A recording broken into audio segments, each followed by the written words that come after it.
whether it's 2016 or 2020, there's going to be a successful independent run for president because the tool sets are there now. There will be a candidate for Congress in the next 2 or 4 years who will commit to voting for legislation in accordance with the online votes of their constituents. Sometimes all the talk that we often use about money in politics gives people an excuse to check out, when what we need to be doing is figuring out how to bring people back in. I think, and maybe I'm a lot more positive about the potential impact of tech, but it seems to me that all of the rules that we now have at the FEC are going to have to change. I think there's going to be something very disruptive and exciting that increasingly starts to happen in the next, maybe not, certainly not this next election cycle, maybe not 2 years, but 4 and 6 years.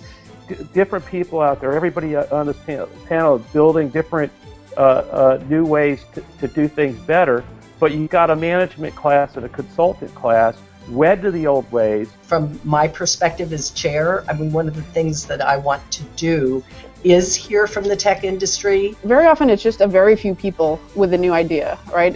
One person on the inside who's sort of willing to try something new. The future chair of the FEC literally said 2 things which were remarkable, and one is all the rules we have are going to have to change, and the second is money in politics is a problem, and I'd be happily out of a job. I think one of the things that you've got to do is make both parties obsolete. Anything we create, they're going to try to take and use it to their advantage. And it's especially exciting to see people that we don't expect whatsoever that will end up using something fundamentally different, and they themselves may not win, but they'll change, I think, the game in a significant way. And I do think that in the long term, people who bet on technology and technology optimists have almost always been right. And I think they'll be right in this case, and the question is, how long will it take?